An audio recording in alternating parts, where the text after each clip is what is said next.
That is right, only on the Beat 99.9 FM, where we've got the biggest beats in the city. We've got a great show lineup for you this morning. It's 4 minutes past 8 a.m. It is a wonderful wet Wednesday in the city of Lagos. I am Bibi Raii, and today, guess who is hanging out with me? Sitting in my co-host seat is none other than Rotimi. And Rotimi is joining me this morning because we've got a very, very special guest in the house. Yep. She is a world record holder. Please, ladies and gentlemen, it is Tobi Amusan. Woo! I feel like if there was like a round of applause that I could play, I'd play right now. Insert a round of applause. I'm doing that for you already. Man. Thank you so much. Thank you so much. Saying. How are you? I'm doing good. It is good to have you here. You're so beautiful in person. It's nice to see you. Thank you so much for having me. It's great to have you here. So, I mean, you are a world record holder now. Girl, how does that feel? You can say that again. You are a world record holder now. How does that feel? I'm still getting used to the world record thing. But, you know, it's such an honor to, you know, hold that title as a girl from Nigeria. So, Absolutely. Yeah, pretty much. As a girl from Nigeria competing on the world stage, what were some of the challenges that you feel like you faced that were unique to you as a girl from Nigeria? It was more of like I don't want to be like a sexting bias kind of girl, but Interesting. I'm gonna say it was more of you know, an idea of, you know, as a girl child, they feel like there's some events you need to venture in, and they feel like, oh, you can't do the hurdle. It's like a male event. You know, it was just too technical for a girl, pretty much. Interesting. But yeah, I scaled through and I'm here today. So You are here today. That's literally all that matters. Interesting stuff. So I was reading through your story, and then I saw somewhere that you started out as a footballer. How did you switch? What led to the switch? Switch? Yeah, I mean, you said you started out as like a footballer. So what led to the switch? I was pretty much a track runner, you know, doing the soccer thing. So, because I just be all over the pitch. Right. So the coach was like, I told you to stay on this side of the pitch and you're on that side. You know what? I'm going to take you to the track coach. Right. And that's how it started, yeah. So you've just always been a runner. So Yeah. football was just like a way of like exercising. I know, basically. pretty much. It was just like my escape, you know, getting off from the house, because it was Right. just like a normal routine of school, church, and back home. So every time I hear, oh, we got a football training, I'm like, yeah. Okay, let me go to that too. Okay, so you tried your hand at football before you became a world record holding athlete. If you weren't an athlete, if you weren't doing what you're doing right now, what do you think you would be doing? Honestly, that's something I've never thought of, but I wanted to be a medical doctor. But it got to a point I had Dr. Amusan. I got phobia for You you never know know. blood. I get irritated by seeing blood. So, Okay. you know, my dream changed along the line. Yeah. But yeah. Fair enough. But honestly, I really don't know what I actually want to do, but I'm just living in the moment at the Right now, so, yeah. right. Okay, so let's get back to what happened on the track. Before the World Athletics Championship in Oregon, you've been having a fine season. We've been monitoring the Diamond Leagues, the meets, and all of that. There was another story that you had to borrow about $50,000 to become a world champion. I mean, you know, we hear a lot of things. I mean, it's best for you to just what happened. Like, why do you have to go borrow that much, or is it just a normal amount for an aspiring world record holder? I wouldn't say it's normal, because Okay. injuries are unpreventable when it comes to our sport. But, you know, things happen from 2021 Tokyo Olympics and then coming into the 2022 season. Things just went really bad, like injury-wise, because my body was going through too much at practice, and it was breaking down. So I was getting like a lot of injuries along the line. So I needed funds to get me back where I needed to be. So, And you are right where you need to be, which is right at the top. And I wouldn't have it any other way. And I'm sure, you know, we're in agreement of this. Yeah, we are. Yeah, we wouldn't have it any other way than to have our very own Nigerian princess. I've got the princess, I've got you, world record holder, all of it. But yeah, you absolutely deserve it. How, you mentioned that you went through a really tough time with your body breaking down and whatnot. And one of the things that I really respect about athletes is, more than anything, their mental resilience.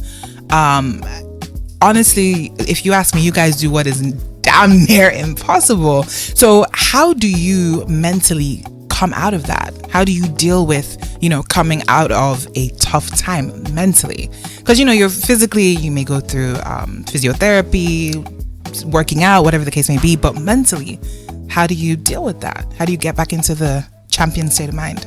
Well, let me tell you, it's hard. It's hard. In as much as I'm a firm believer, and I try to keep positive.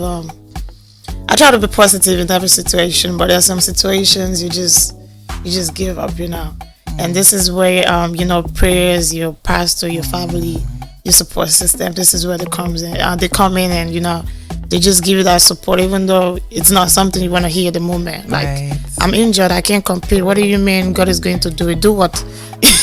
Facts. I know, but you just have to keep believing. And this year I actually worked with a psychologist. Yeah, we speak like once a week. It got to a point I just stopped seeing him for some reason. Okay. Because I feel like I'm just wasting my 1 hour like every time. But then when I get back into, like, I started getting back to my mental state, like where it used to be, like right. Even when I was still injured. So it was more of, okay, I need to get back on it and just keep the positive mind. Yeah, but it's hard. It's not just something you can just say, oh, I did this and I go back here. Right. It's really hard. When people turn around and be like, happiness is a choice, I'm like, what? I'll backhand you right about now if you don't choose. You touched on your family and the support that they gave you. How has it been since obviously ascending to stardom? Or have they always been this supportive, or did you have to kind of like, was it a bit of a push and pull when you were beginning? Because that's always the case when it comes to a Nigerian family. In the beginning it was rough because it was more of school, church, and that's it. School, church. But it got to a point where I represented Nigeria at the youth championship in Warri. So they felt like, oh, maybe she's serious or maybe not, but we're gonna support you. And then I got my scholarship to the United States. They're like, okay, I've lost. They're like, go with it. Exactly. So yeah, but they've been really supportive. Yeah, that's awesome. So interesting. This season you've had probably two names pop up on your list as competitors: Camacho Queen and Kendra Harrison. You guys still friends? I'm gonna tell you, I'm a one man mopo. I don't have friends on the track. I'm just kidding. But yeah,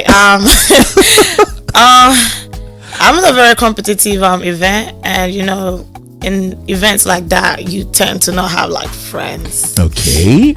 And being the only like Nigerian, it was just hard, for them to kind of relate with me. It's more like they have their clique of Americans, clique of Caribbeans, and I'm just the only black girl. A single clique of Africa. So yeah, facts representing the whole continent.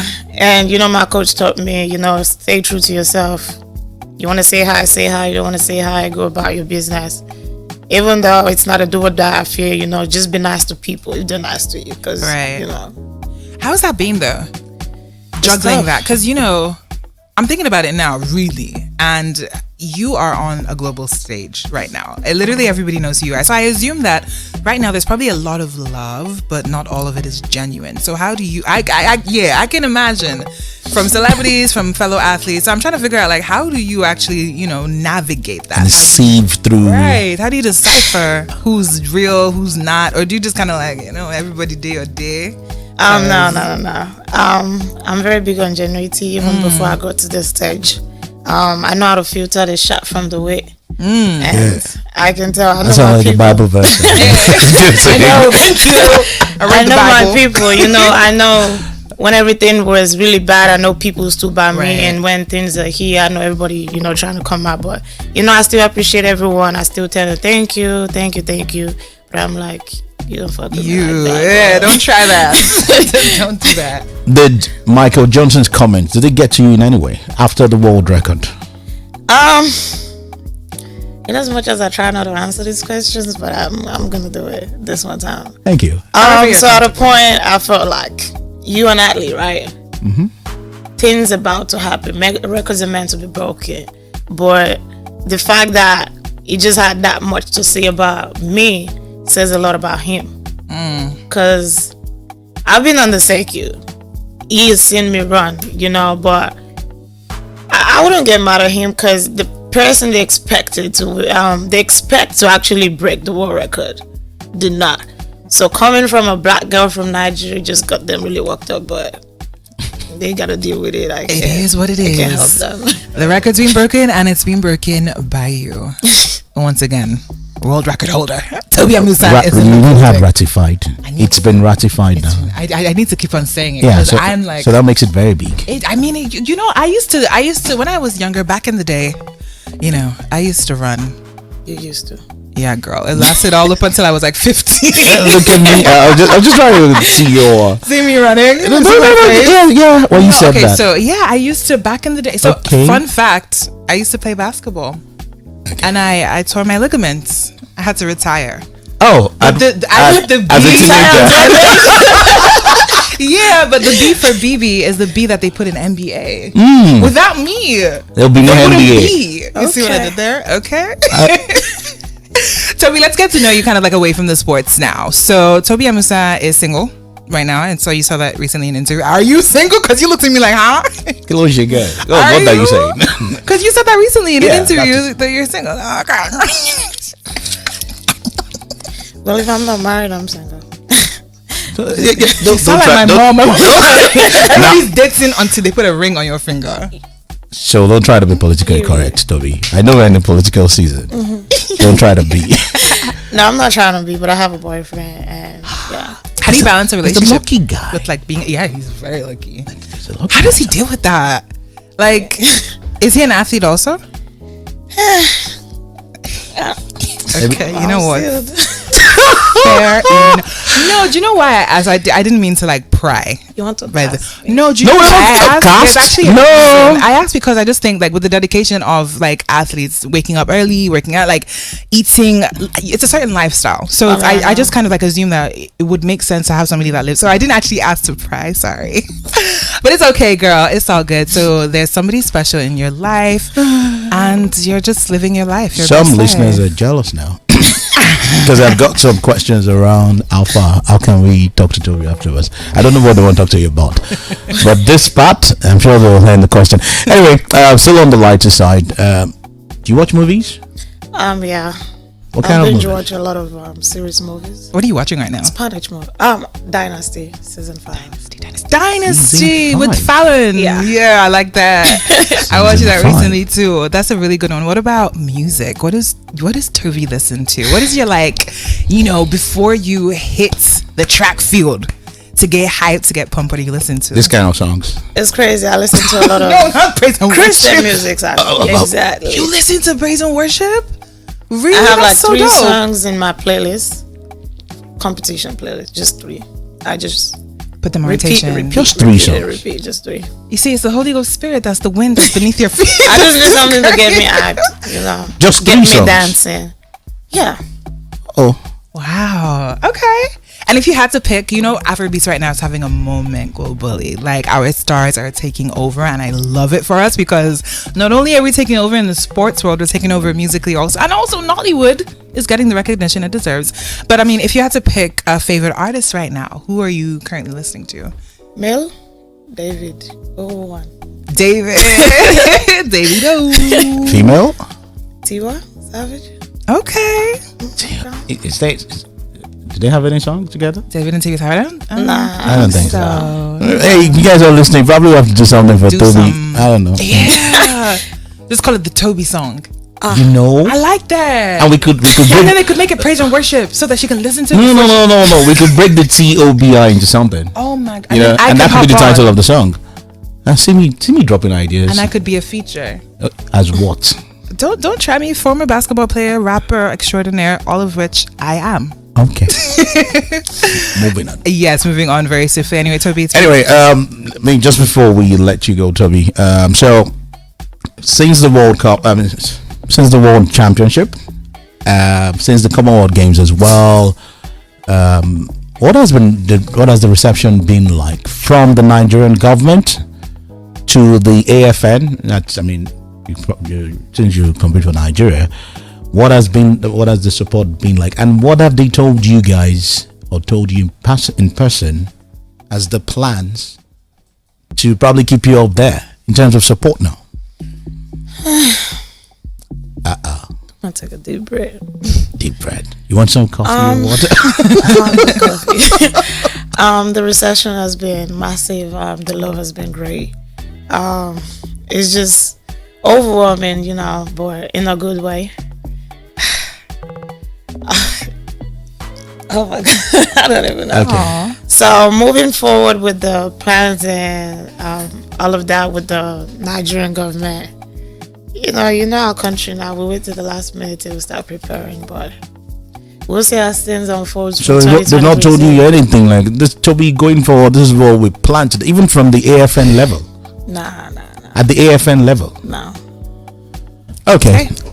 Interesting. So what does the future hold for Tobi? God's in charge. I'm just taking it step at a time, waking up and just showing up. Yeah. And that's literally all you can do. Wake up, show up, go about your business, and let God guide your footsteps. Straight fact. That is literally it. Is there anything that you would like anybody to take away from this interview? Anybody listening out there, perhaps anybody that is a huge fan, anybody that's in need of inspiration, motivation, is there anything that you'd like to leave as a lasting note? My favorite line, you're gonna get tired of hearing this. Don't let anyone talk fear into your dreams.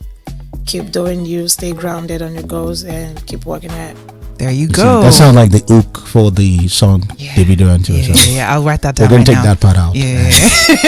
Yes. Yes. Tobi Amusan, thank you so much for coming by. It has been an absolute pleasure chit-chatting with you right here on The Morning Rush. It's about that time that we head straight back into the music. We've got Fields and Tobi's favorite, Davido, coming up with Electricity right here on the Beat 99.9 FM.